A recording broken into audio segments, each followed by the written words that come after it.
Alam mo, Kaloy, huwag mo ko idadaan sa paganyan-kanya mo.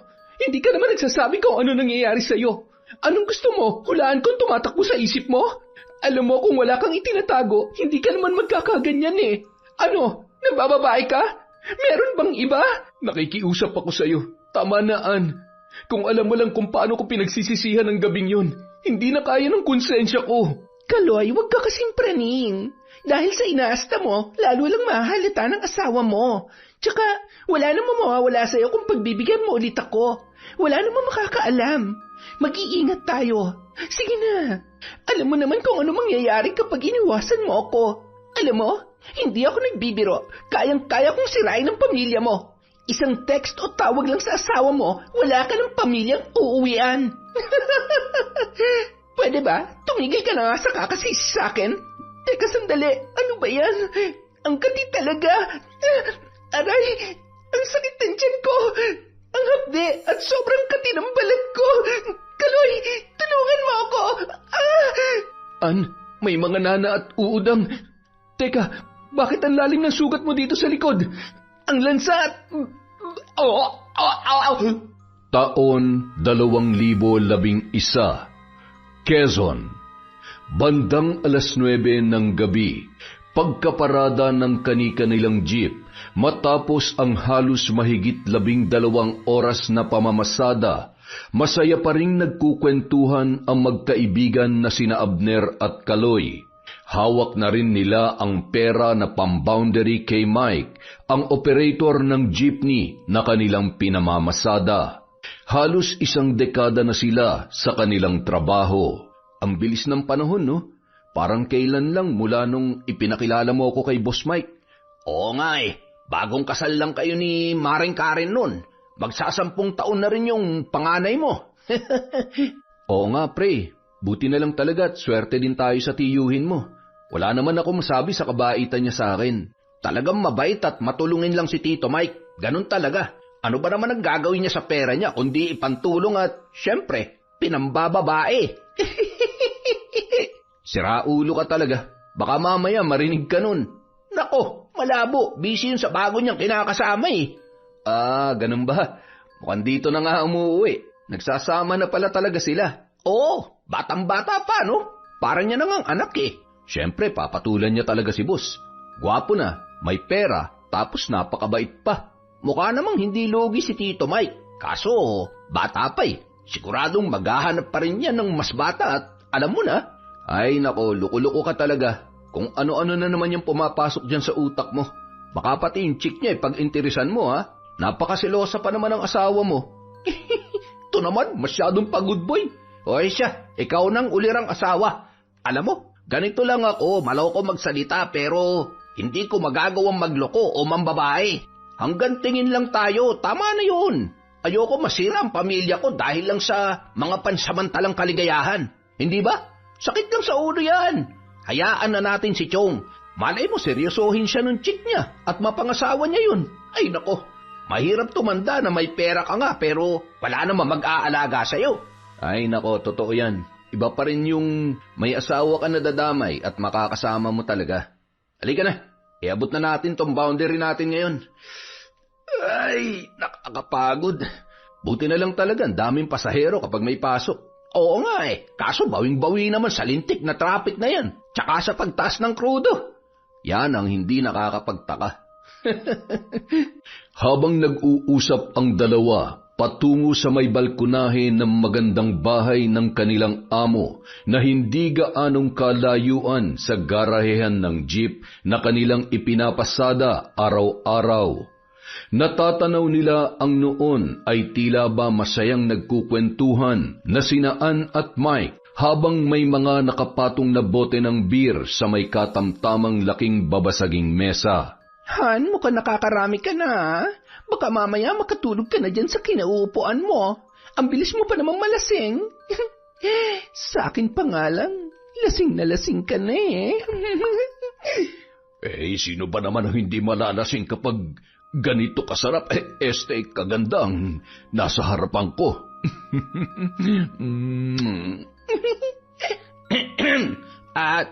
Chong, madam, magandang gabi ho. Pasensya na, mukhang nakaistorbo yata kami.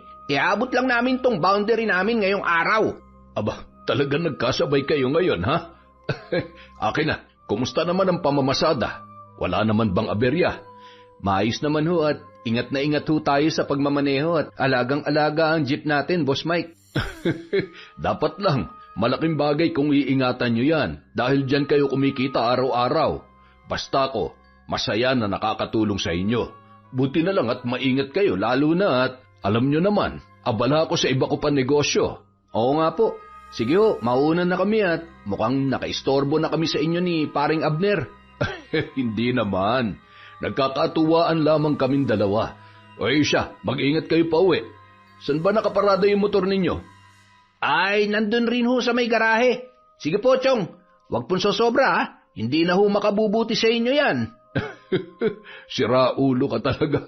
Akala mo sa akin, mahinan nila lang?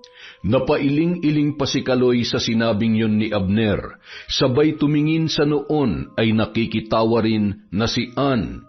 Hindi maipagkakaila kung gaano kaganda ang muka at katawan ng babae na malaporselana. Nagkatinginan pa sila sa mata, sabay nginitian siya ng nakakaakit. Lumihis na lamang ng tingin si Kaloy at humakbang patalikod, pabalik sa garahe para kuhain ang kanyang motor na kanyang sasakyan pauwi sa kanilang bahay. Pre, kita mo yun? Mukha talagang inlove na inlove si Chong kay Madam Ann. Ang ganda naman kasi talaga, panalo. O pre, tama na yan. Nakalimutan mo na agad yung mga sinabi mo kanina. Tsaka, maawa ka na. Ipaubaya mo na yun kay Boss Mike. Baka sakali magkaanak man lamang kahit isa. Naku, mukhang malabo yan. Ang alam ko, baog yan si Chong. Kaya nga iniwan ang unang kinakasama niya yan eh. Umuwi na nga tayo. Naghihintay na ang asawa natin. Baka kung ano pa may kwento mo. O paano? Bukas na ulit tayo magkwentuhan, ha? Ay, sige pre. Maninigarilyo muna ako dito bago umuwi. Ingat ka, ha? Salamat pre. Ingat ka rin. Agad na pinaarangkada ni Kaloy ang kanyang motor. Halos 15 minuto rin bago siya nakarating sa kanilang bahay. Agad naman siyang sinalubong ng kanyang nag-iisa pa lamang na anak na lalaki na si Koykoy. Nay, nandito na po si tatay. Mano po tay? Sasama po ako sa inyo bukas ha. Bakit? Wala ka bang pasok bukas anak? Tatay naman, Sabado po kaya bukas. Ay, oo nga pala no. Kita mo na, nakalimutan ko na kung anong araw bukas. Okay lang makalimutan mo kung anong araw bukas o sa isang bukas. Wag lang kami nitong anak mo. Paano ko naman kayo makakalimutan? Sobrang mahal na mahal ko kayo ng anak natin. Oh, pasensya na. Nakalimutan ko magpalit ng damit. Medyo maasim na yata ako. Napasarap ang kwentuhan namin ni Paring Abner eh. Ano, amoy panis na pawis na ba? Hindi naman gaano. Mabango pa rin naman ang asawa ko. Anak, amoy mo nga si tatay kung kasing asim mo na. Nanay naman, naglinis po kaya ako ng katawan. Kahit ikis nyo ang kilikili ko, mabango pa rin to. Agad na tumungo sa kusina at tumulong sa paghahain ng pagkain si Koykoy sa kanyang ina. Nagmamadali namang naglinis ng katawan at nagpalit ng damit si Kaloy. Agad na ring sumunod sa dalawa at umupo sa hapagkainan. Ang bango ah. Ang sarap. The best talaga magluto ang asawa ko. Siyempre naman, wala nang masasarap pa sa luto ko para sa asawa ko at sa napakapogi nating anak. Damihan mo ang kain para maibsan naman ang pagod mo sa pamamasada. Kumusta naman ang kita natin sa tindahan ngayong araw? Sakto lang naman, hindi na gaanong malakas katulad ng dati mula nung magtindahan yung bago nating lipat na kapitbahay. At saka, nariyan na naman yung mga bayarin natin sa kuryente at tubig. Ayos lang yan. Ang importante, may napagkukunan tayo ng pambayad. Medyo malakas naman ang kita ko sa pamamasada. Ang mahalaga, masaya at walang nagkakasakit sa atin. Kaya napakaswerte namin ni Koykoy dahil sobrang maalaga at mapagmahal ang misis ko. Sa kabilang banda, inalalayan ni Ann ang kanyang kinakasamang si Mike sa kabilang silid. May tama na nga ang lalaki noong mga oras na yon. Ayan, sabi ko naman sa iyo ang dami na naman kasi nung nainom mo. Dahan-dahan sa paghiga ha, napakabigat mo pa naman. Oops! Ayan. Salamat, Hana. Sobrang swerte ko talaga sa'yo. Ikaw talaga? Siyempre naman dahil hindi ako magsasawang alagaan ka. Ay, teka lang. Inom ka muna ng tubig kahit konti lang. Sandali lang kukuha ko, ha? Bilisan mo lang, Han, at matutulog na tayo. Matutulog lang? Sandali lang, ha? Babalik ako agad. Puro ka lang naman ganyan. Hindi mo naman kayang panindigan. Wala man lamang kabuhay-buhay sa kama, kaya naman pala walang tumagal sa'yo. Ay, buti na lang talaga may nahihita ako sa'yo kahit papano. Pasalamat ka, mapera ka, dahil kung hindi ako magtitiis. Maghahanap na lang ako ng mas bata at magaling at mas yummy.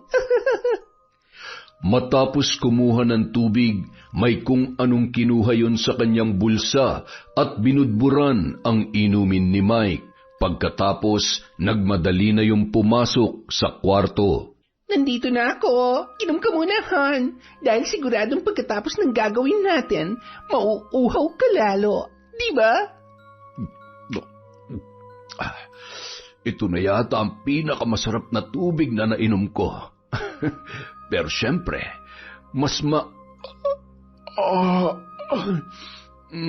parang bigla akong nahilo, Hana.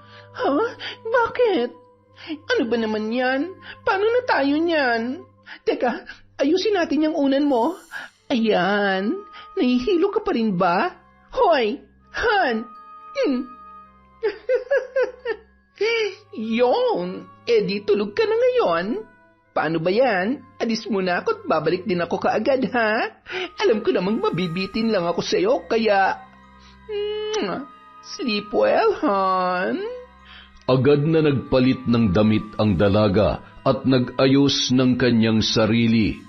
Maya-maya may kausap na yon sa cellphone habang isinasara ang pintuan.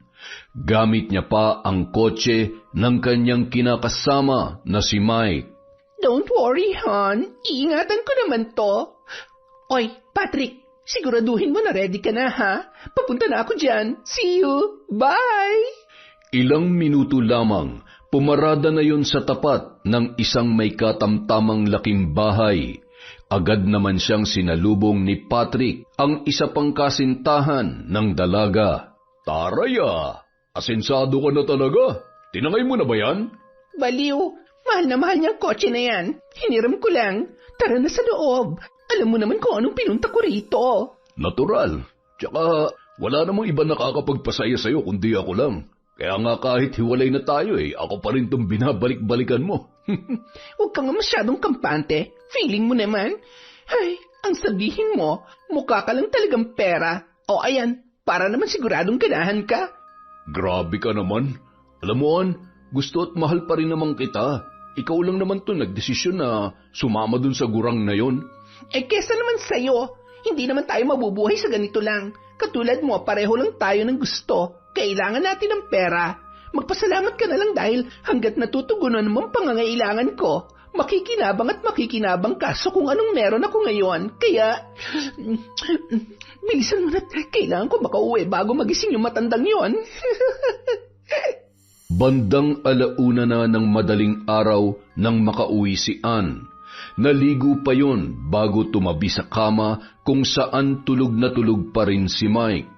Hinawakan niya ang mukha noon, tinitigan at hinagkan sa noo. Mabait ka naman, gwapo, mabango, tapos may pera, pero lintik naman, wala ka talagang talent sa... Ay, sorry kung kailangan ko pang tumakas. Good night. Ang himbing pa rin talaga ng tulog mo, ha? Bandang 5:00 na ng umaga nang magising si Mike. Napakakirot ng kanyang ulo at ramdam niya rin ang mainit niyang hininga, pati na rin ang kanyang katawan. Sinabayan pa yon ng sunod-sunod na pagbahin at masakit na pangangatawan. Oh, okay ka lang? Masama ang pakiramdam ko, Han. Mukhang kailangan ko muna magpahinga. Ay, patingin nga. Naku, Nilalagnat ka nga. Sandali lang ha. Kukuha ko ng gamot. Mahiga ka lang dyan. Ilang sandali lamang bumalik na si Ann na may dalang gamot at tubig, sabay pinainom ang lalaki. Ang dami mo rin kasing inasikaso sa trabaho, kaya ayan, pagod na pagod ka tuloy. Lagi mo na lang akong tinutulugan. Naudlot na naman tuloy yung labing-labing natin kagabi.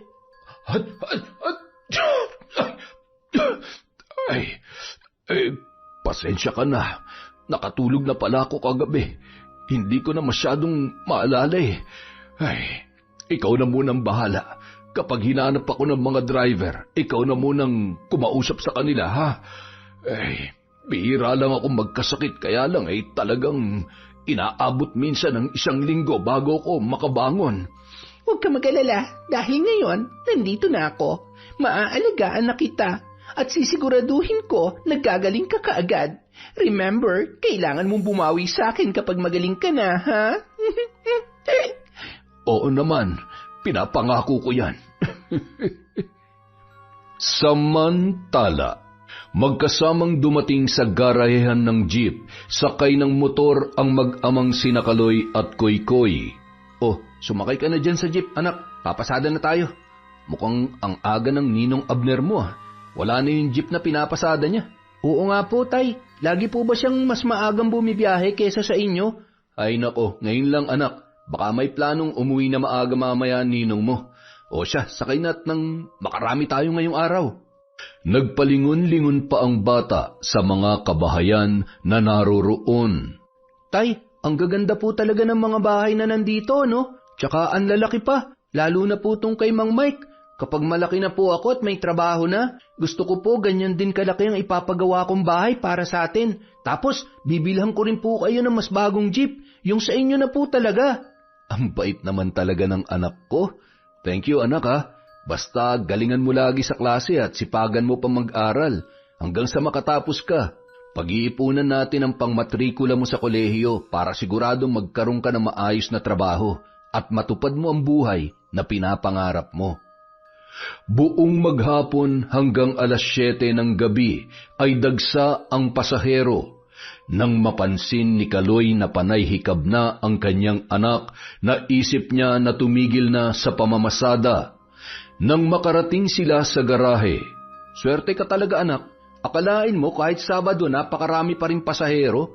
Tapos ang galing-galing mo na rin magkwenta ng sukle ha." Siyempre naman po, tinuruan niyo po kaya ako tapos lagi niyo naman po akong isinasama, kaya natatandaan ko na. At saka, paborito ko po yung math.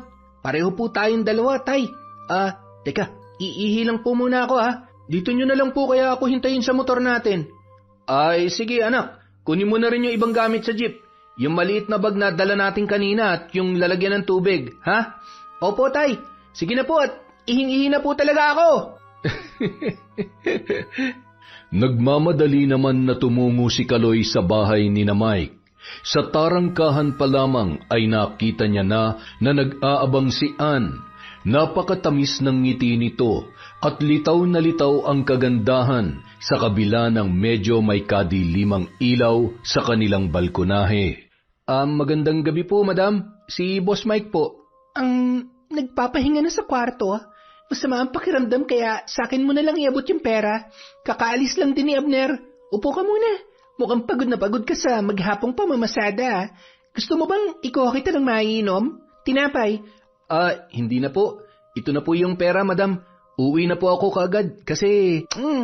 alam mo, ayaw na ayaw ko sa lahat yung tinatanggihan ako. Naku, madam, bakit niyo po ginawa yun? Bakit? Hindi mo ba nagustuhan, Kaloy? Juicy ka pa? Kahit hindi mo sabihin, kitang-kita ko naman dyan sa mga mata mo na gusto mo rin yung ginawa ko. Alam mo, hindi na ako magpapaligoy-ligoy pa. Mula nung una pa lang kitang nakita, gustong-gusto na kita. Ngayon nga lang ako nagkaroon ng pagkakataon eh. Naku, pasensya na po madam. May pamilya na po akong tao kaya alam ko. At gusto kong malaman mo na hindi naman tayo magkakaproblema dahil wala naman akong planong agawin ka sa asawa at anak mo. Siguro naman gets mo na kung ano lang ang gusto ko. Ang laki pala ng mga braso mo at kahit pawisan ka na, mabango ka pa rin. Huwag ka mag-alala, hindi naman ako nagmamadali. Bibigyan kita ng pagkakataon para mag-isip. Alam mo, hindi mo ito pagsisisihan dahil nasisiguro ko na sa oras na pagbigyan mo ang gusto ko, Hinding-hindi mo na ako makakalimutan. Naku, pasensya na po. Marami pa pong ibang lalaki dyan na mas gugustuhin ninyo. Sige po, aalis na ako. Alam mo, kapag ako nainis, gagawa ako ng paraan para mawalan ka ng trabaho. Kayang-kaya kong gawin yon. Kaya bago mo ako tanggihan, isipin mo muna ang kahihinatnan ng desisyon mo. Mula sa may tarangkahan, tinawag ni Kokoy ang kanyang ama nang makitang nakahawak sa braso nito ang babaeng kumakausap sa kanya. Tay, uwi na po tayo. Hinihintay na po tayo ni nanay. Bakit kaya niya hawak yung kamay ni tatay? Close ba sila? Nasaan kaya si Mang Mike? Agad namang lumapit sa kanya ang noon ay medyo balisa na si Kaloy. Tara na, anak. Tay, ano pong sabi sa inyo ng babae? Bakit ho siya nakahawak sa braso ninyo kanina? Anak, may sakit kasi si Boss Mike. Masakit daw yung braso. Kaya po pala. Kawawa naman si Mang Mike. Sayang naman, hindi ko tuloy siya nakita.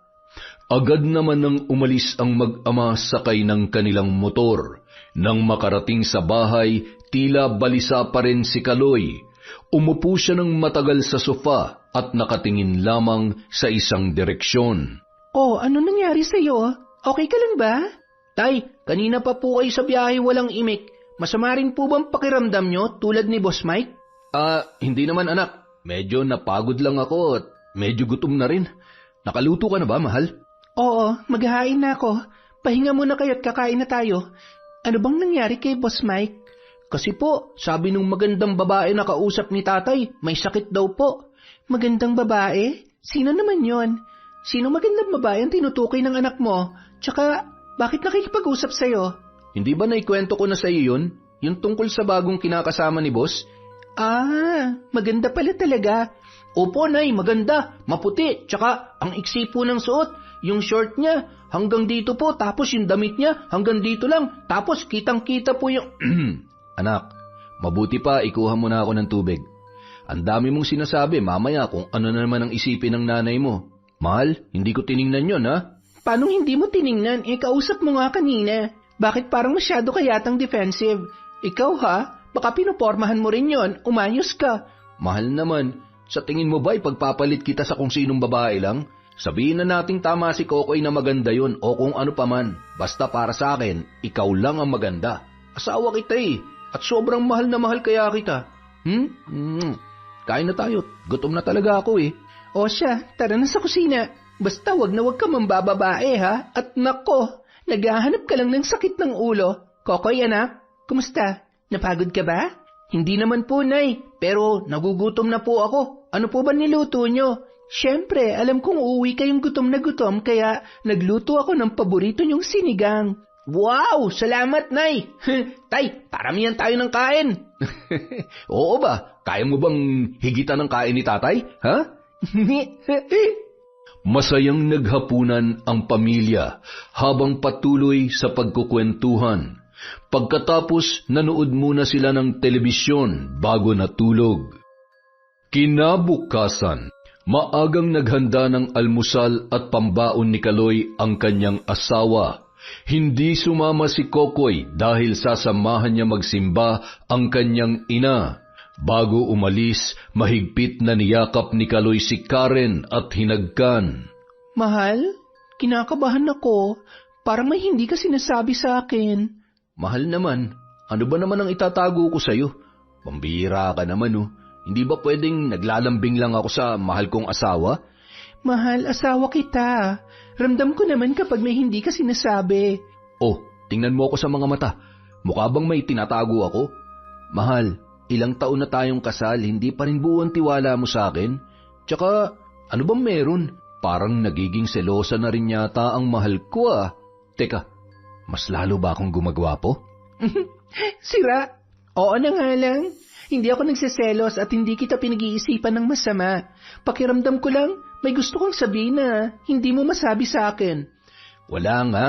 Kung meron man akong gustong sabihin, mahal na mahal kita. At sobrang nagpapasalamat ako na ikaw ang napangasawa ko. Paano? Alis na ako. Huwag nang mag-iisip ng kung ano-ano. Mag-iingat kayo ni Koy sa biyahe papuntang simbahan, ha? Mag-iingat ka rin sa pagmamaneho. I love you. I love you too, mahal. Nang makalabas ng bahay, napabuntong hininga naman si Kaloy. Pakiramdam niya, napakalaki ng kasalanan niya sa kanyang asawa dahil sa mga mapanuksong halik ni Ann na hindi basta-bastang matanggal sa kanyang isipan. Halos buong magdamag niyang naiisip yon, pati na rin ang mga pagbabanta ng babae. Paano kung tutuhanin niya yung mga sinabi niya? Hindi ako pwedeng mawalan ng trabaho. Pero hindi rin naman ako pwedeng pumatol sa malanding babae na yun. Akalain mo, may ganong klase palang babae. Siya pa talaga yung nagbibigay ng motibo. Buisit na yan. Ay. Habang nagmamaneho ng kanyang motor papunta sa garahehan, yun pa rin ang tumatakbo sa kanyang isipan. Ipinagdasal na lamang niya na sana ay magaling na ang kinakasama ng babae para hindi na makalapit pa si Ann sa kanya. Maswerte naman nung araw na yon na nakabangon na si Mike. Ngunit makalipas ang isa pang linggo ay tumungo na Maynila si Mike para sa kanyang negosyo at naiwang mag-isa sa bahay si Ann. Boss Mike, eto na po yung... Hi, Kaloy. Oh, bakit naman para kang nakakita ng multo? Hindi mo ba nagustuhan tong suit ko? Pasensya na. Nakapantulog na kasi ako. Bago lang to. Bagay ba sa akin? Alam mo, wala kasi si Mike kaya medyo malungkot ako ngayon. Siguro naman, pwede mo na akong pagbigyan sa gusto ko. Ano ba? Bitawan mo nga ako. Hindi mo ba naiintindihan? May asawa na ako. Ayaw kong gumawa ng kahit na anong ikasisira ng pagsasama namin. Ano bang hindi malinaw sa'yo? Yung pagiging pakipot mo. My goodness, palay na nga tong lumalapit sa'yo. Ayaw mo pang tukain? Bakit? Hindi ba ako maganda para sa'yo? Ha? Dahil sa mga mapusok na halik na yon, tuluyan na ring natangay si Kaloy. Hindi niya namalayan, tinutugunan niya na rin ang babae nung mga oras na yon. Hanggang sa napansin niya na nakapasok na sila sa loob ng kabahayan. Hindi tama to. Kailangan ko nang umuwi. Sige, umalis ka. Kung gusto mong tuluyan kong sirain ang pagsasama niyo mag-asawa, umalis ka na. Ano bang problema mo? Hindi mo ba talaga ako titigilan? Ito bang gusto mo, ha? Ito ba? Mas lalo lamang naging mainit ang tagpong yon para sa dalawa hanggang sa tuluyan ng mangyari ang pinaplano ni Ann. Bandang 10:00 ng gabi, habang mahimbing nang natutulog ang babae ay nagmamadali namang bumangon at nagbihis si Kaloy. Bigla namang naalimpungatan si Ann at akma pa sanang pipigilan ang lalaki. Aalis ka na hindi man lamang nagpapaalam sa akin. Tsaka masyado pang maaga. Samahan mo muna ako dito. Sige na. Kailangan ko nang umuwi. Hindi na to mauulit ha. Nangyari ng gusto mo kaya tigilan mo na ako. Sigurado ka? Sige ka. Alam mo, nasasabi mo lang yan dahil mas pinapairal mo yung inis mo sa akin. Pero ang totoo, nag-enjoy ka rin naman. Di ba? Ay, sige na nga, umuwi ka na. Kung sakaling mamimiss mo ang gabing to, nandito lang ako para sa'yo, ha? Ay, siya nga pala, kinuha ko sa cellphone mo yung number mo at number ng pinakamamahal mong asawa. Alam mo na, kapag na-boring ako, pwede ko naman siguro siyang tawagan. Yan ang wag na wag mong gagawin. Baka makalimutan kong babae ka. Oops, alam mo, gusto ko yan. Mas lalo ka palang nagiging agresibo kapag nagagalit ka. Huwag ka mag-alala. Kung magkakasundo naman tayo, hindi naman ako makikipag-usap sa asawa mo para ipaalam sa kanya ang mga nangyari sa atin ngayong gabi. Galit na galit, padabog na umalis si Kaloy at mabilis na pinaharurot ang kanyang motorsiklo. Nang gabing yon, mas lalong nagbago ang mga ikinikilos at pakikitungo ni Kaloy sa kanyang asawa at maging sa anak nito. Agad na pumasok yun sa banyo, dala ang tuwalya at naligo. Bakit ba kailangan mangyari to? Paano ko to sasabihin sa asawa ko? Sigurado hindi siya maniniwala sa akin. Mahal, okay ka lang ba?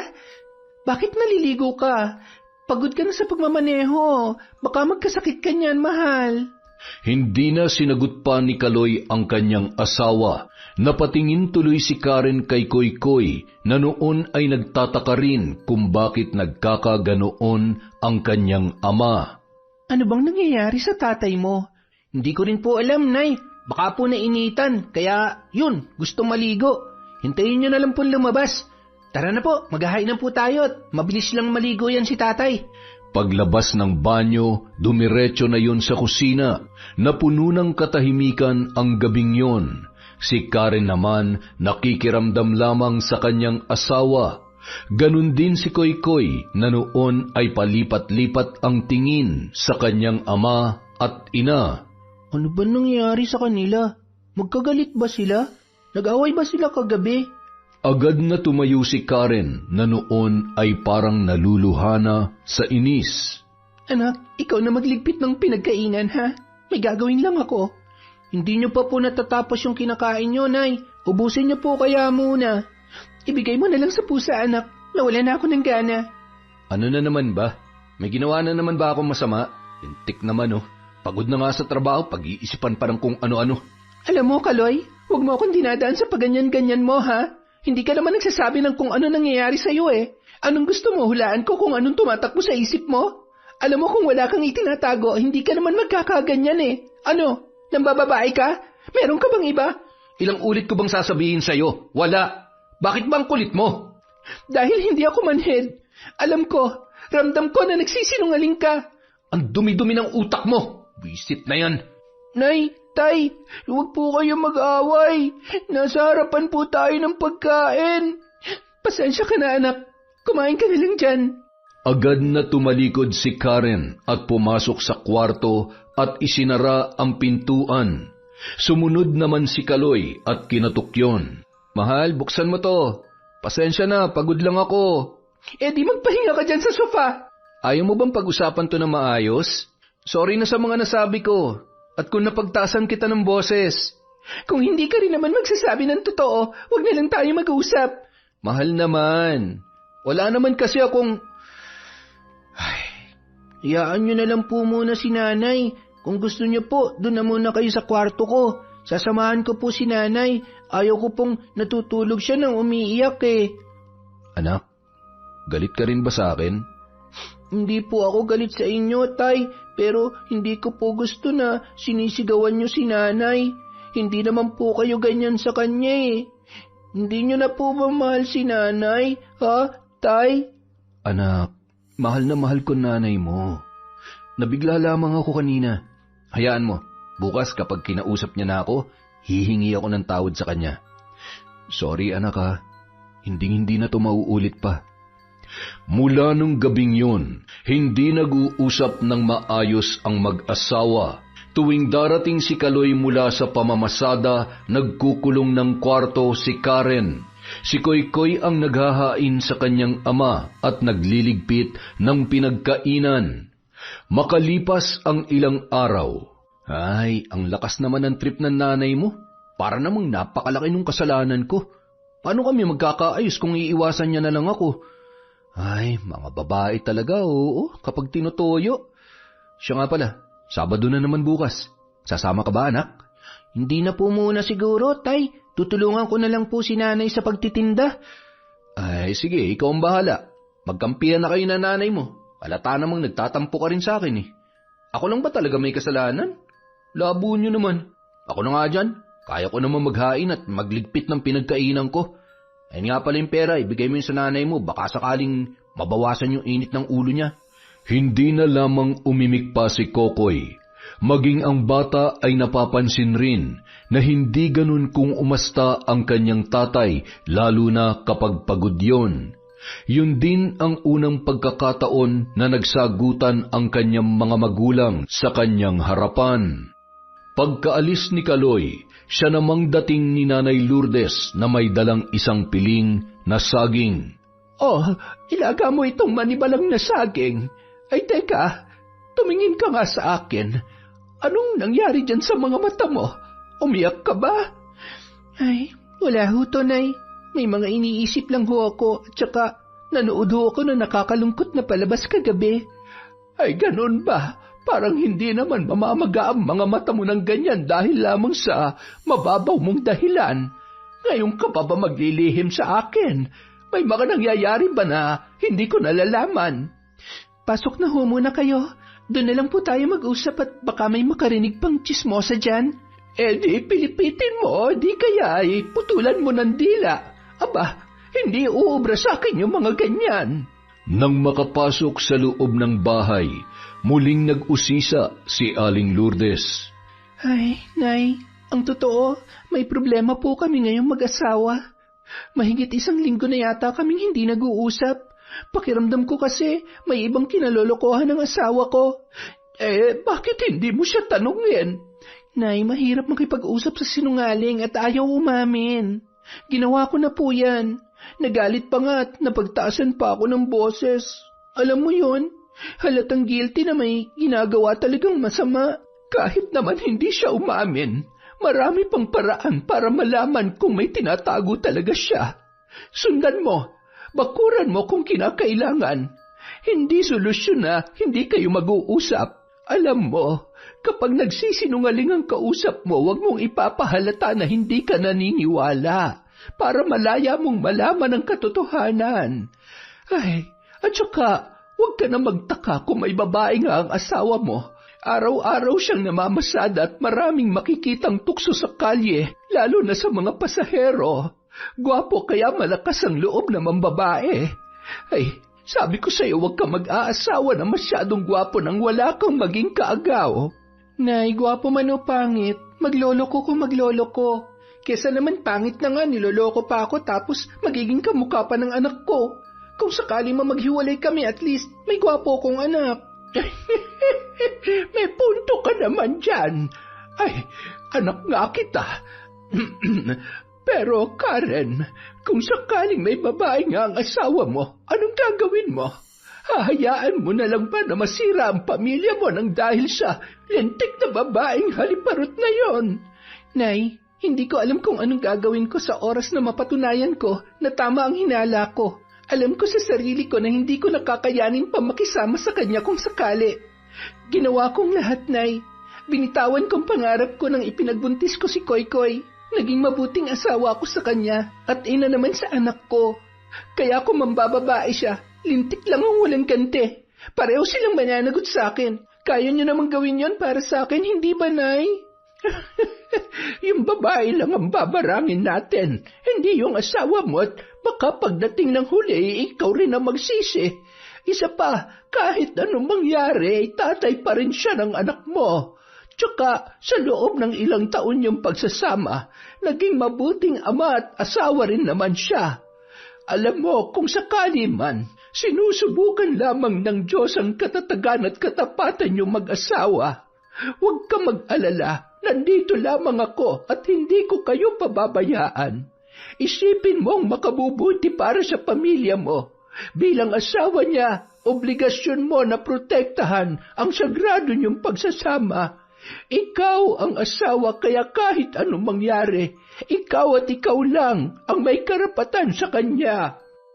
Matapos ang masinsinang pag-uusap, agad na rin na nagpaalam ang matanda matapos bigyan ng mahigpit na yakap ang noon ay tuluyan ng napapaluha na si Karen. Abala naman si Koykoy sa paglilinis ng kusina sa kanilang bahay. Abay, napakasipag naman ang apo ko. Apo, uuwi na ako. Sige po, Lola. Mag-iingat po kayo. Kahit papaano, naibsan naman ang bigat na nararamdaman ni Karen dahil sa pag-uusap nila ng kanyang ina. Napagdesisyonan niya na rin nakakausapin si Kaloy pag-uwi nito. Ngunit pagsapit ng gabi, matapos gumarahe, naabutan ni Kaloy sina Mike at Abner na noon ay nag-iinuman. Katabi naman ni Mike si Ann na noon ay nakatungo at nakayapos sa lalaki. Napangisi pa yon nang matanawan si Kaloy na paparating. Magandang gabi, boss. Buti naman po at nakabalik na kayo. Oo, kailangan na dahil miss na miss ko na tong honey ko. Isa pa, meron din akong dapat na asikasuhin dito. O siya, maupo ka muna. Tumagay muna tayo. Matagal na rin tayong hindi nakakapag-inuman at nakakapagkwentuhan. Oo nga pre, upo ka muna. Para naman hindi lang akong uuwi ng lasing at mapapagalitan ni misis. Ay, sige. Pero maya-maya po mauuna na ako. Medyo tinotoyo yung asawa ko nitong nakaraan baka naman may ginawa kang kasalanan. Oo nga naman. Alam mo naman kami mga babae. Malakas ang pakiramdam namin kapag may iba kayong kinalolokohan. Mabuti na lang sa akin lang baliw na baliw tong si Mike. Hindi ba, Han? Oo naman. Kontento na ako sa iyo at walang ibang dahilan para magloko pa ako. Baka tamang hinala lang naman si Mare. Alam ko namang good boy ka at wala sa bokabularyo mo, mambabae. Baka naman nakukulangan lang ng atensyon. Alam mo, kahit may mga anak na tayo, gusto pa rin nila na paminsan-minsan, pinaparamdam natin sa kanila yung pakiramdam nung nililigawan pa lang natin sila. Ilabas mo, pre. Mag-date kayo. Alam mo, sa sitwasyon ko na saksakan ng selosa ang asawa ko, hindi ako nauubusan ng pakulo. Salamat, pre. Hayaan mo't gagawin ko yan. Matagal na nga ring hindi ko siya nailalabas Babawi ako sa asawa ko. Napairap naman ang dalaga, sabay tingin sa kawalan. Tingnan ko lang kung makakabawi ka pa sa asawa mo. Tingin pa ba ako pakakabog? Masyado na akong nag-enjoy para magparaya pa at pumayag na hanggang doon na lang yon. Patuloy sa pagkukwentuhan at pag-iinuman ang mga kalalakihan hanggang sa tamaan ng kalasingan si Mike at inihatid pa yun sa kwarto ni Kaloy at ng pamangkin nito na si Abner. Pagkatapos ay nakatanggap si Abner ng tawag mula sa kanyang asawa. Ay, sabi ko na nga ba hindi pa ako nakakauwi, nagbubunga nga na. Paano na lang kaya kapag nasa bahay na ako? Sige na pre, mauna na ako. Madam, uwi na ho ako Kayo nang bahala kay Chong. Oh, sige, umuwi ka na. Makikisuyo naman ako, Kaloy. Pwede mo ba akong tulungan magligpit? Pakidala mo naman to sa kusina, pre, mauna na ako, Tumango na lamang si Kaloy at kumaway, sabay nagmamadaling iniligpit ang mga baso at lalagyan ng pulutan. Dinala niya yon sa kusina at nakabuntot naman si Ann sa kanyang likod na may bitbit ring bote ng alak na meron pang laman. Inilapag yon ng babae sa mesa at agad na lumapit kay Kaloy na nasa bandang lababo. Niyakap niya yon habang nakatalikod at pilit namang tinatanggal ng lalaki. Ano ba? Hindi mo ba talaga ako titigilan? Hindi ka ba natatakot mahuli ni Boss Mike? Paano naman tayo mahuhuli ng isang laseng at tulog na tulog? Hindi na nga nun magagawang bumangon sa kinahihigaan niya Kaloy, huwag mo nga ako masyadong pahirapan. Kunwari ka pa. Alam ko naman kahit paano namimiss mo rin ang gabing naangking mo ang katawan ko. Nakikiusap ako sa iyo. Tama na, Ann. Kung alam mo lang kung paano ko pinagsisihan ng gabing yun, hindi na kaya ng konsensya ko. Kaloy, huwag ka kasing praning. Dahil sa inaasta mo, lalo lang mahalata ng asawa mo. Tsaka wala namang mawawala sa'yo kung pagbibigyan mo ulit ako. Wala namang makakaalam Mag-iingat tayo. Sige na. Alam mo naman kung ano mangyayari kapag iniwasan mo ako, di ba? Alam mo, hindi ako nagbibiro. Kayang-kaya kong sirain ang pamilya mo. Isang text o tawag ko lang sa asawa mo, wala ka ng pamilyang uuwian. Hinawakan ni Ann ang muka ng lalaki at tinitigan ang mapupungay na mga mata noon na tila ba punong-puno ng pagkamuhi sa kanya. Ngunit nang lumapit ang mga labi nito ay muli na naman siyang natangay sa tukso at muling pinagbigyan ang gusto ng babae nung gabing yon. Hanggang sa natagpuan nila ang kanilang mga sarili sa sofa at doon ay mainit na pinagsaluhang muli ang gabing yon. Nang magising si Ann, wala na si Kaloy sa kanyang tabi. Napangisi yon at agad na nagbihis ng kanyang damit. Sabi ko na nga ba, hindi niya ako magagawang tanggihan. Tuluyan na siyang nahulog sa bitag ko. Makapunta na nga sa silid ni Tanda. Isa sa mga araw na ito, hindi ko na kailangan pampilitin si Kaloy dahil siya na mismo maghahabol sa akin. Samantala. Bakit ngayon ka lang? May alak ka pa. Saan ka ba nakipag-inuman? Huwag kang mag-alala, sina Boss Mike at Abner lang ang kainuman ko. Napasarap ng kwento kaya ngayon lang ako nakauwi. Kumain ka na ba? Oo. Saan?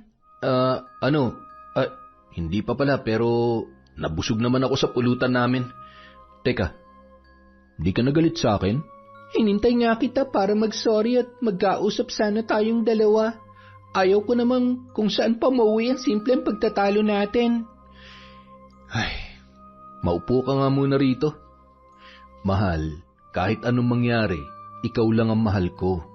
Asawa kita at hinding-hindi kita ipagpapalit sa iba. Basta magtiwala ka lang sa akin. Mahigpit na niyakap ni Karen ang kanyang asawa. Taliwas man ang kanyang kutob sa sinasabi at ikinikilos nito, ay kinakailangan niyang tanggapin ang paghingi noon ng tawad. Nang gabi rin yun. Mahal, inaantok ka na ba? Oo. Bakit? May gusto ka bang sabihin at pag-usapan pa? Wala naman. Ano kasi, namimiss lang kita. Matapos sabihin yun, mapusok niyang hinagkan ang kanyang asawa. Mahal, sandali. Ano ba nangyayari sa'yo? Bakit parang ibang-iba kayata ngayon? Ha? Anong iba? Hindi ba pwedeng namiss lang kita? Ay, sige na nga, matulog na nga lang tayo.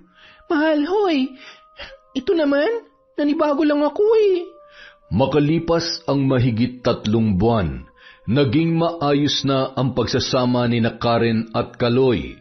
Akala ng babae, nagsasabi talaga ng totoo ang kanyang asawa, lalo na't bihira lang yun kung umuwi ng alanganing oras, madalas 1 beses lamang sa 1 linggo. Lingid sa kanyang kaalaman, tuluyan na naging mas malalim ang ugnayan ni Ann at Kaloy nung mga panahon na yon. Naging madalas na rin kasi ang pag-alis ni Mike para asikasuhin ang negosyo niya sa Maynila. Isang umaga. Ang sakit ng ulo ko. Nahihilo ko. Teka, hindi pwede. Hindi kaya buntis ako. Hindi ito maaari. Hindi niya ako maaaring mabuntis. Mapapatay ako ni Mike. Kung sakali man, hindi pwedeng matuloy ang bata na nasa sinapupunan ko. Kailangan kong tulong ni Aling Shedeng. Nung oras ding yun, naiirita pang lumabas ng bahay si Ann. Nakita niya na tinanghali na si Kaloy at kasama pa ang asawa nitong si Karen. Nilapitan niya ang mag-asawa. Hi! Ikaw ba si Karen? Opo, ako nga po. Baka naman gusto mo kayo ipakilala sa kanya, Kaloy. Mahal, si Ann. Asawa ni Boss Mike. Ikaw pala yon. Magandang umaga po. Parang namumutla ho kayo. Masama po bang pakiramdam ninyo? Wala to. Medyo nahihilo lang. Naparami ang inom ko kagabi eh. Sige na, maiwan ko na kayo. Natutuwa akong makilala ka, Karen. Matamis ng ngiti lamang ang itinugon nito sa kanya. Ang ganda pala at ang bata-bata pa ng asawa ng boss mo. Oo, maganda. Pero, syempre, wala nang mas gaganda pa sa asawa ko. Makalipas ang 1 linggo, dumalaw si Karen sa bahay ng kanyang nanay Lourdes. Habang nag-uusap ang dalawa sa balkonahe, may nakita ang matanda na pumasok sa tarangkahan ni Aling Shedeng. Mukhang isang buhay na naman ang sasayangin ni Shedeng. Mas gugustuhin ko pang mambarang kesa pumatay ng inosenteng sanggol. Wala ding konsensya ang mga babaeng lumalapit sa kanya. Ay, sariling laman at dugo ay nagagawang... Dalaga pa lang ho ako, ginagawa niya na yan. Hindi pa rin pala siya tumitigil. Sinabi mo pa, nakita mo ba yung pumasok kanina? Ang ganda pa naman din. Sigurado nagtatrabaho yun sa bar. Hindi ko lang ho masyadong napansin. Bahala siya. Sila naman ang magbabayad sa kasalanan nila. Nang pauwi na sana si Karen ay nagulat siya nang makita ang noon ay palabas din sa tarangkahan na si Ann. Kapansin-pansin ang dahan-dahan na paglalakad noon. Napaatras siya at napakubli sa may halamanan. Tinanaw niya yon hanggang sa makasakay ng kotse. Hoy, ano pang ginagawa mo dyan? Nay, kilala ko yung babae na tinutukoy nyo. Siya yung asawa na may-ari ng jeep na pinapasada ni Kaloy. Ano? Ay, teka, bakit niya naman ipapalaglag ang bata? Nay, sa pagkakaalam ko, baog po si Boss Mike. Kung ipinalaglag niya yung bata, ibig sabihin, iba ang ama nun.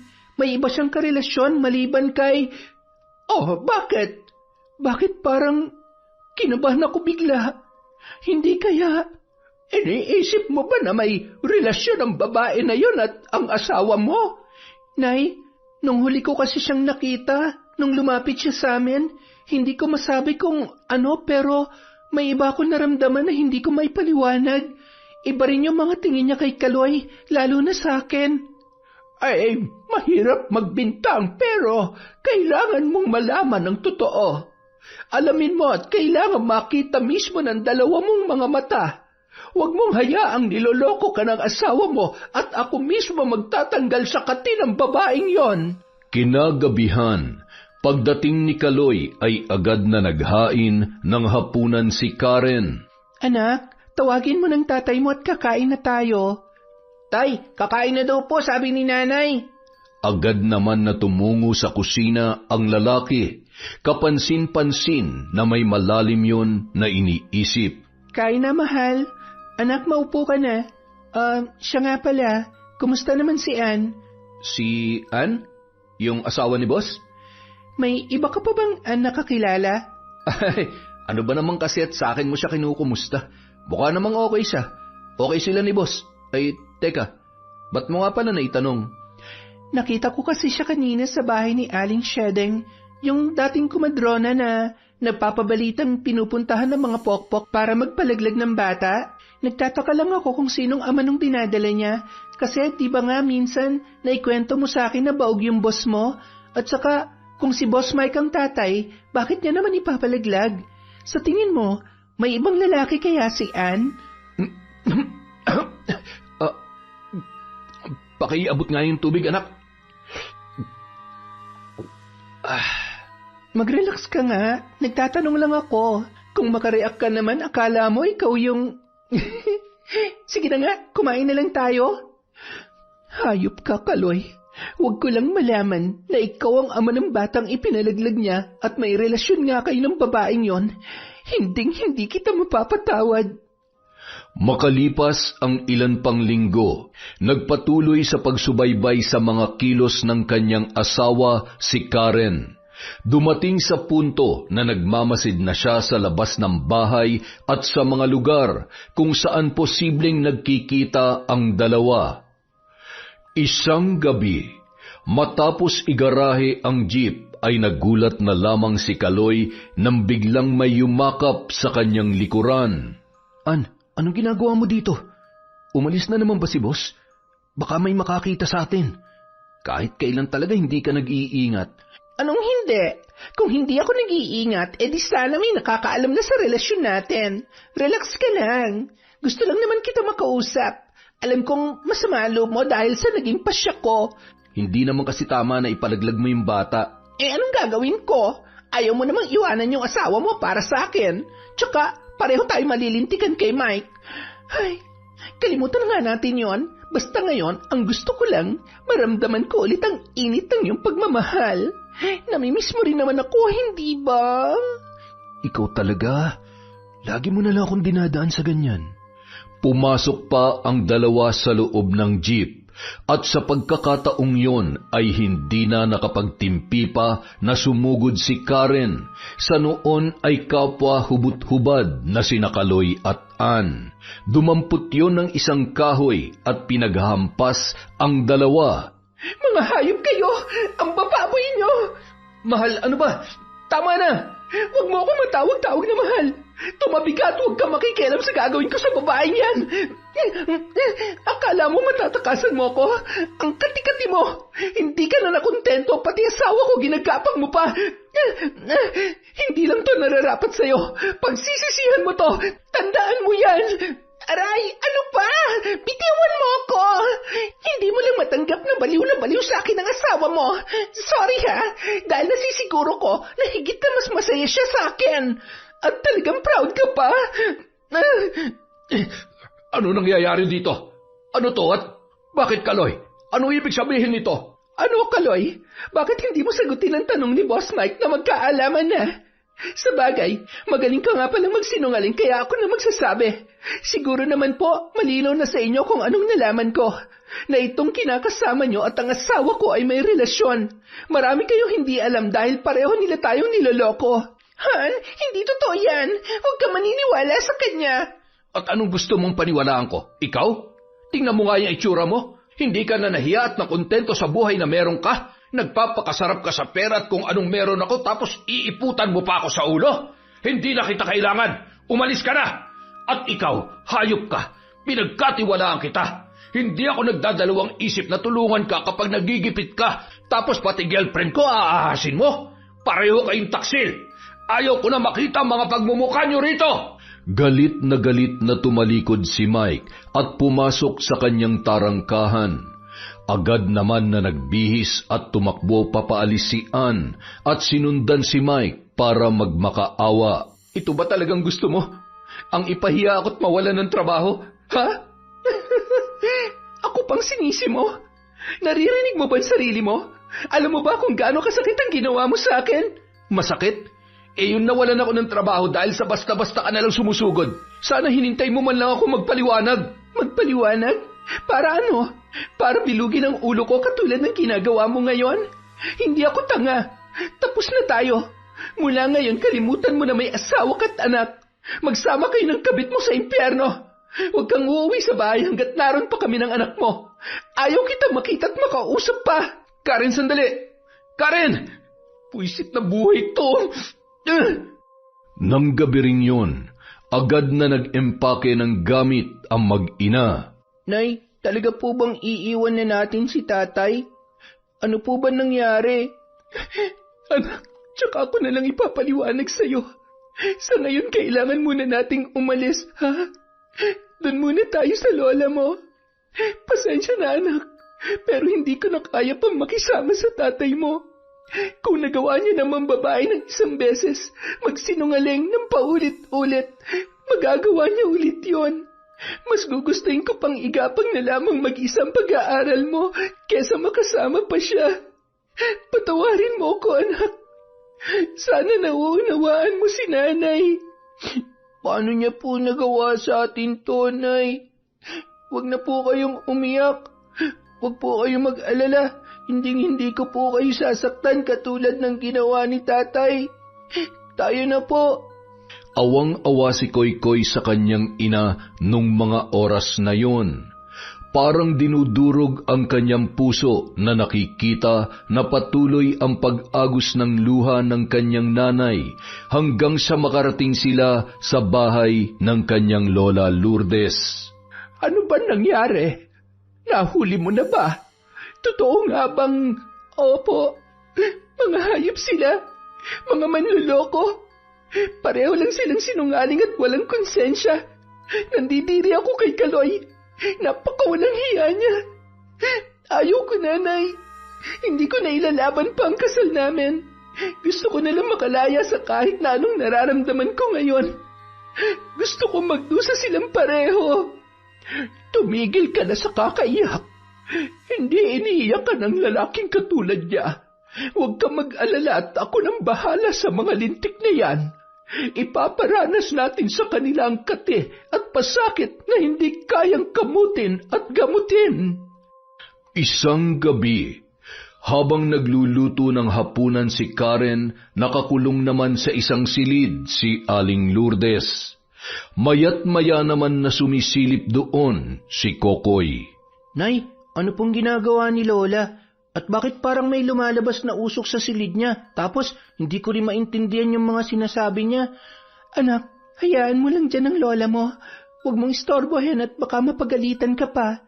Mabuti pa, tulungan mo akong gayatin ang mga ito. Nanay, dumaan po pala ako kanina sa bahay. Ano? Pinuntahan mo yung tatay mo? Opo, pinuntahan ko sana. Gusto ko po sana siyang kausapin, kaya lang po. Ano? Kasama niya po yung babae, yung girlfriend ni Mang Mike, yung sinasabi niyo pong kabit ni tatay. Ang kakapal talaga ng mukha. Sa bagay naman talaga sila magsama. Malamang dahil wala nang mapuntahan ng haliparot na yon, kaya magtsatsaga siyang tumira sa bahay na yon kasama ang tatay mo. Nanay, hayaan niyo na lang po ba na agawin niya sa atin si tatay? Anak, ang tatay mo may kagustuhan ng lahat ng ito. Kung talagang mahal niya tayo, hindi siya magpapatangay sa kahit sinong babae o kahit ano pang panunukso sa kanya ng babae na yon. Hindi na lamang umimik pa si Koy-Koy, ngunit pansin ni Karen na nahihirapan at nasasaktan ang bata sa kanilang sitwasyon. Samantala, Ano bang klaseng tubig nyo? Bakit namamantalang balat ko? Tingnan mo nga. baka naman may nakain kang bawal sa'yo. Wala. Pareho naman tayo ng inulam eh. Kung sa bagay, ilang araw na tayong itlog, sardinas at tuyo. Maghanap ka na kasi ng trabaho. Paano naman ako makakahanap ng trabaho? Tingnan mo nga tong pigsa sa mga paa ko. Hindi na nga ako pinapatulog sa sakit eh. Buisit, kinakarma na yata tayo sa mga kasalanan natin. Kasalanan mo to eh. Pwede ba? Tumigil ka na sa kakasisi sa akin. Teka nga, ano ba yan? Aray, ang kati talaga. Ang sakit ng tiyan ko. Ang hapde. Sobrang kati ng balat ko. Kaloy, tulungan mo ako. May mga uudang... San galing ang sugat mo sa likod? Ba't ang lalim? Ang lansat. Hindi maaari mangyari to. Kailangan ko ng doktor. Ilang ulit ko bang sasabihin sa'yo, wala akong pera. Wala akong nakuha ni kahit 1 sentimo at paninda sa tindahan. Kinuha na lahat ng asawa ko, pati yung perang ipon namin sa bangko. Gumawa ka ng paraan. Hoy, hindi kita kaano-ano para maanduhan mo ako sa dapat kong gawin ha. Tsaka, ikaw ang nagpumilit na makitira dito. Bakit hindi ka magmakaawa kay Boss Mike? Malay mo, maawa yun, tsaka tulungan ka pa rin niya. Kailangan ko rin ayusin ang buhay ko. Hindi pwedeng ganito na lang ako. Kailangan kong bumawi at ibalik ang tiwala sa akin ni Karen. Kaloy, nahihirap akong huminga. Pwede ba huwag ka nagbibiro ng ganyan? Huy, gumising ka! Nagsisigaw si Kaloy at isa sa kanilang mga kapitbahay ang tumulong para madala sa ospital ang babae. Ngunit hindi rin yun tinanggap. Marami ang nagsabi na hindi doktor kundi albularyo ang kailangan nila. Halos magpumalahaw at paika-ika naman si Kaloy dahil sa kanyang iniindang pigsa. Sakay ng tricycle, magkasama nilang tinungo ang isang albularyo, ngunit bigo nilang maabutan yon. Halos hindi na maimulat ni Ann ang kanyang mga mata na may lumalabas na nana at dugo. Namamaga ang labi at punong-puno na rin ng malalaking butlig at kulugo ang muka ng babae. Hindi ko na kaya. Napahagulhol na lamang si Kaloy dahil sa takot, lalo na kung gaano kabilis ang pangyayari at makita kung paano namatay si Ann. Nababatid niya na may kinalaman ang kanyang asawang si Karen sa mga nangyayari sa kanila. Wala na siyang maisip na paraan nung mga oras na yon, kundi ang humingi ng tulong kay Abner. Agad naman siyang pinuntahan ng kanyang kaibigan. Hindi ko alam kung anong pumasok dyan sa kokote mo, pre. Paano mo nagawa yun? Kung makapagsalita ka nun, parang hindi mo kayang gumawa ng kalokohan. Tapos ngayon, malalaman ko, ikaw pala tong... Ay, pasensya na, pero wala akong may papahiram sa'yo. Minsan na kitang tinulungan, pero hindi mo naman yun pinahalagahan. Mabuti na lamang, tinulungan siya ng mga opisyal ng barangay na ipagbigay alam sa mga kamag-anak noon ang nangyari. Agad namang inasikaso ng mga yun ang agarang pagpapalibing sa babae dahil sa napakasangsang na amoy noon. Makalipas ang ilang araw, nagising na lamang si Kaloy na sobrang taas ng kanyang lagnat. Nagnanaknak din ang kanyang mga pigsa sa paa. Nagulat na lamang siya nang may biglang pumasok sa kanyang kwarto. Mahal, ikaw nga. Salamat, bumalik ka na. Hindi ako pumunta rito para balikan ka. Gusto ko lang damayan ka dahil sa pagkamatay ng babaeng ipinalit mo sa akin. Makikiramay sana ako. Karen, ni minsan hindi ka napalitan sa buhay ko. Oo, nagkaroon kami ng relasyon pero hindi ko siya minahal katulad ng... Anong gusto mo? Matouch ako dyan sa mga sinasabi mo? Akala mo ba talaga madadaan mo ako sa matatamis na salita? Huwag mo akong gawing uto-uto katulad ng ginawa mo sa akin noon. Alang-alang sa anak natin, nakikiusap ako. Tulungan mo ako. Bakit naman kita tutulungan? Alam mo ba kung gaano kasaya na makita kang nahihirapan? Wala pa nga yan eh. Pasasaan ba't katulad ng kabit mo, mamamatay ka rin? Talaga bang wala ka na ni katiting na pagmamahal at awa para sa akin? Ikaw ba may kagagawa ng lahat ng ito? Anong ginawa mo? Pinakulam mo ba ako? Pinabarang? Ano? Kapag sinabi kong oo, may magagawa ka pa ba para isalban sarili mo?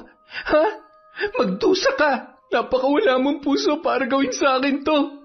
Ikaw ang naging dahilan kung bakit naging matigas ang loob ko. Sa oras na malaman ni Koy-Koy ang ginagawa mo sa akin, siguradong kabumuhian ka niya. Mamamatay tao! Sabihin mo na kung anong gusto mong sabihin. Hindi na magbabagong isip ko. Tawagin mo na lahat ng santo o puntahan mo na lahat ng mga mahuhusay na albularyo bago sumapit ang susunod na kabilugan ng buwan. Dahil kapag minalas ka, mamamatay ka na hindi mo man lamang natatanggap ang kapatawaran mula sa sarili mong anak. Hanggang ikalawang buhay, dadalhin ng konsensya mong pagsira sa pamilya natin. Wala kang ibang dapat sisihin kundi ang sarili mo lang dahil marupok ka, dahil sinungaling at taksil ka. Karen, huwag mo akong iwan, Karen. Patawarin mo ako.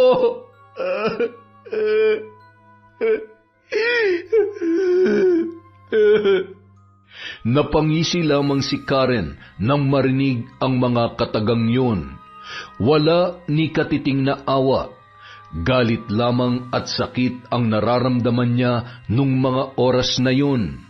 Nang gabi ring yun, habang nag-uusap sina Karen at Aling Lourdes, pasimple namang naririnig ni Koy-Koy ang pag-uusap na mag-ina tungkol sa kondisyon at plano nila kay Kaloy. Kinaumagahan, palihim na tumungo si Koy-Koy sa bahay ng kanyang ama. Suot niya ang uniforme. Ang alam ng kanyang nanay at lola ay papasok siya sa paaralan. Nasa labas pa lamang ng tarangkahan, naririnig na niya ang pagdaing ng kanyang ama.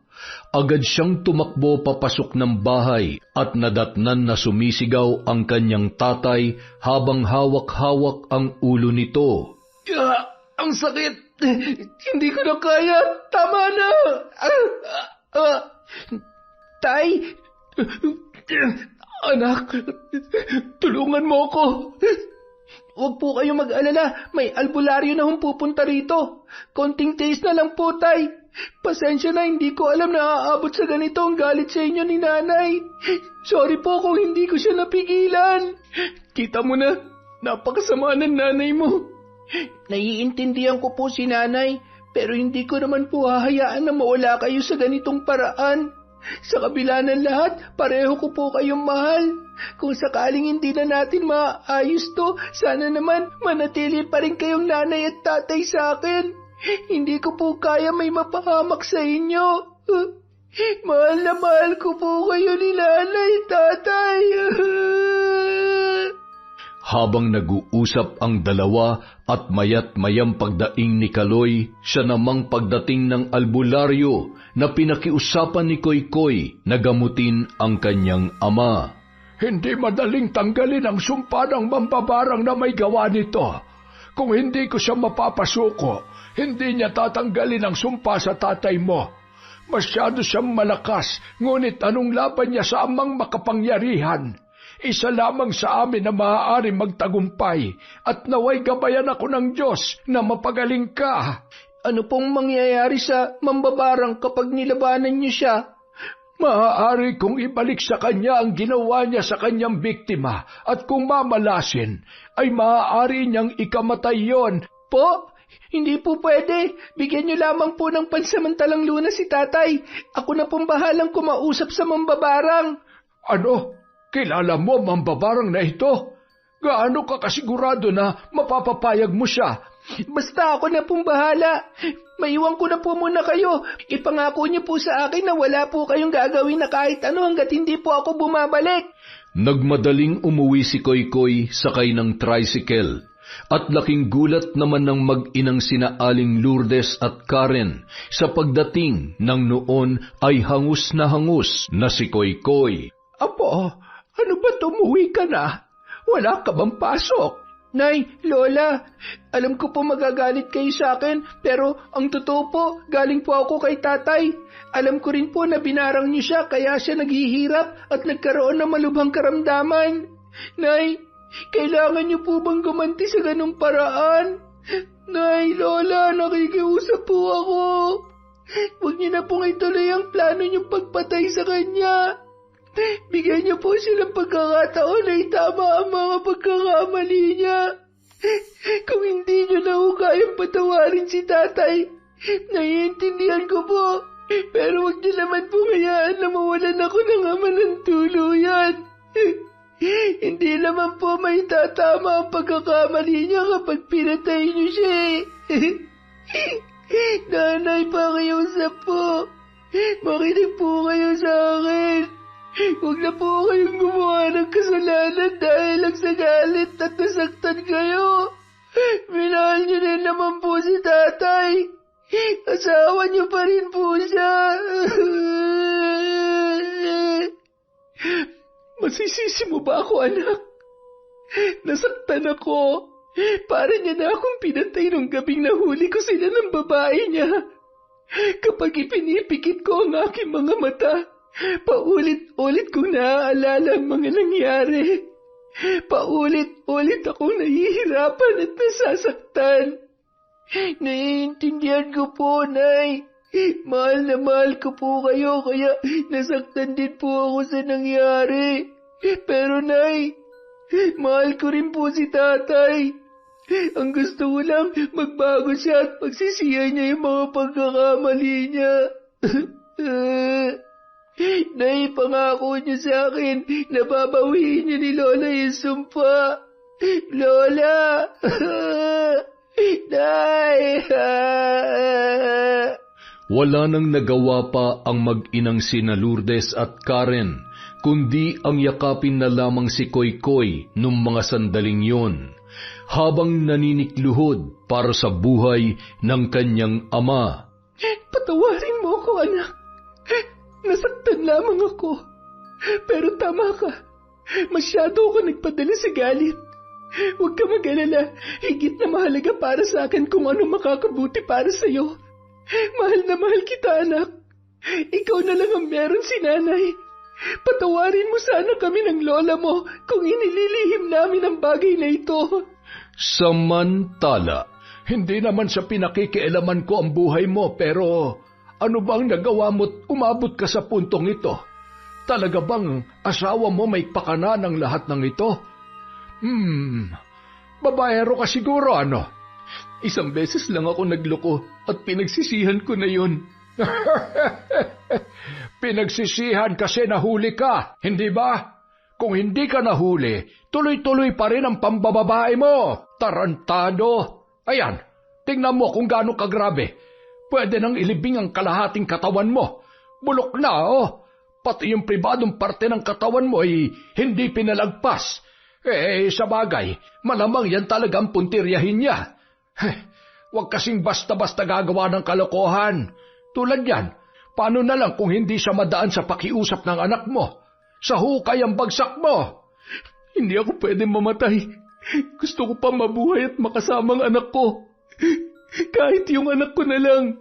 Kung hindi ka pa magkakaganyan, hindi ka patatablan ng takot. Hay nako, kung sakaling magaling ka na, mambababae ka ulit. Yun ay kung hindi ka pa nadadala. Paano ba yan? Wala pa yung anak mo. Baka naman hindi na bumalik yon. Ilang sandali pa Dumating na si Koykoy at hinawakan niya ang kamay ng kanyang ama. Tay, napapayag ko po sila lola at nanay. Babawiin na po nilang sumpa. Pero wag po sana kayong gagawa ng kahit na ano na mas ikagagalit ni nanay. Umiwas na lang po kayo kung kinakailangan. Naniniwala po ako na darating ang araw, mapapatawad ka rin po niya. Ang mahalaga po sa ngayon, buhay kayo at nandito pa rin naman ho ako para sa inyo, tay. Salamat anak. Salamat dahil sa kabila ng mga kasalanan ko ay hindi mo pa rin ako itinakwil at pinabayaan. Mahal na mahal kita. Mahal na mahal ko kayo at hindi ako nawawalan ng pag-asa na darating yung araw na makakasama ko ulit kayo. Ay sus, nasasabi mo lang yan ngayon. Sakto, tulungan mo na lang ako, iho, na linisin natin ang pinakulukong dahon ng bayabas sa mga sugat nitong tatay mong babaero. Hindi natin malalaman kung kailan maaaring putulin ang sumpa, kaya magtiis ka muna, ha? Huwag ka mag-alala, babalik din naman sa normal ang lakas mo at kondisyon mo. Kapag malakas ka na, mambabae ka ulit. Huwag kang titigil hanggat hindi na pupudpud ang ano mo. Nandito ka ba para gamutin ako o asarin lang ako? Aray, dahan-dahan naman. Makalipas ang 1 taon, sa araw ng pagtatapos ni Koykoy sa elementarya, nakamasid lamang mula sa malayo ang kanyang ama habang pumapalakpak. Masaya siya na makita ang magagandang ngiti ng kanyang asawa habang sinasabitan ng medalyon sa leeg si Koykoy. Matapos ang seremonya, nilapitan niya ang mag-ina para iabot ang kanyang regalo sa kanyang pinakamamahal na anak. Hindi ka na sana nag-abala pa, pero salamat at naalala mong anak natin. Salamat, tatay. Masaya ako na nakapunta kayo. Pwede po ba tayong magpakuha ng larawan na magkakasama? Sa akin, okay lang anak. Ang kailangan mong tanungin ay kung okay lang ba yun sa nanay mo.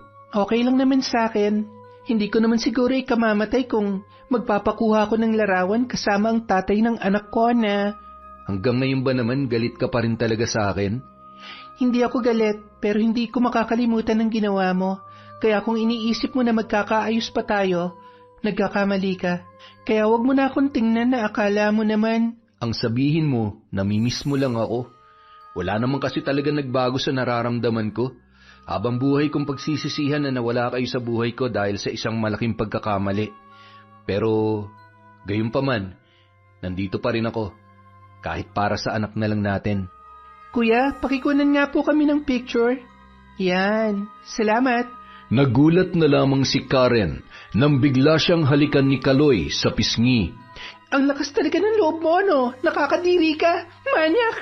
Nay naman, pwede po bang kahit ngayon na huwag muna kayong mag-aaway? Tsaka, Nay, parang namumula kayo, oh. Uy, si nanay. Bahala nga kayo dyan, mauna na ako. Ay, nako, yung nanay mo talaga. Ang cute pa rin magtampo. Paano ba yan? Sundan mo na siya at baka pati ikaw ay madamay sa galit niya sa akin. I love you, anak. Congratulations. Love you, tay. Yun! Napakagandang kwento, pampamilya. Dahil dyan, meron na naman tayong shoutout. Sorry po, hindi tayo nakapag-upload kahapon. Ngayon, babawi tayo. Simulan po natin kay Arlene Consensino. Hi po kay Cherry Garcia, kay Shara Marie Hipulan, kay Catalea Soto, Yas Den Love. Hi po kay Filomena Mantis, kay Josephine Marcaida, kay Ami Pegares, kay Jean Bultron, kay Josefina Ordonio. Hi po sa mga kasama ni Judith Celi sa San Fernando, Pampanga. Hi po kay Zilpa Hara Raicart, kay Lucille de Lima, kay Mamiliana Nalugon, kay Rosemary Casunete. Shout out po kay Shirley Aquino, kay Daniel Daguyo, kay Marilyn Orchid, kay Abigail Kabugayan, kay Cristina Peru. Hello po kay John Chris, kay Javen Delasan, kay Dang Legaspi. Shout out kay Merly Herbolingo, kay Jelin Sapra, kay Dins Lumigid, kay Hira Mini. Shout out po kay Flordeli Parcon, kay Dilay Dikay, kay Ni Alforte, kay Sergey R. Bernabenario Jr., hi din po kay Mary Grace Yoting, kay Stella Fernandez, kay Zay Martinez, kay Valerie Joy Nadal, kay Ria Tiruha, Kim Bara, kay Beth Mercado, kay Margie Banosong, Josie Aniban, Belen Malbas, hi po kay Giza Nicole, kay Milrose Galvez, kay Catalea Soto, kay Zairand Lapuhapo, hi din po kay Amy Carbonilla, kay Chris Alcantara, kay Esang Gonzales, Adam Lasa, Zane Axel Ranada, kay Milaine Jordaline Concepcion, kay Lani Villa, kay Febe Ranyada, sa Rapaslato family at kay Alia Balaja from Luz Viminda, kay Charlene Gumansing, kay Richard Rivera, IMMHR Lin, hi din po kay Merly Amistad, kay Hani Austria, Gemstone Claro, Mami Riza, kay Ami Viray, kay Manisan Mamot Mapadtaya, kay Jessel Flores, Leia Tan, kay Crezil Garcia, kay Jessica Rojas, hi kay KMM, Yasden Love, Rosette Ersando, kay Abel Aina, Ferdinand at Isabel from Roslyn Jimenez, mananahi ng Pandibulacan, LJ Melano, Borbor, Tibong, Ilong at sa Mercado family from Darwin Mercado. Hi po kay Vicky Abut, kay Tats 765, Aida Sikander, shout out kay Amy Carbonilla, kay Neneng Maria Love, kay Roman Estrada, kay Marian Laborte, kay Hana Maylin Sesgundo, Edgardo Fontanilla, Ronnie Castro, Dimples Yumi, Idol. Hi din po kay Gemma de Ocampo, kay Nur OFW Riyadh, kay April Joy Principal, kay Marideth Jurila, kay Arlene Castro Ramos, kay Chander de Guzman, kay Jennifer Ngoho, kay Kuis Xiao TV, kay Jerilyn Bayron, kay Finky Rusi 14, Gay Somojo, at kay Chris Girl 5. Maraming salamat po sa walang sawang pagsuporta sa Kwentong Enteng.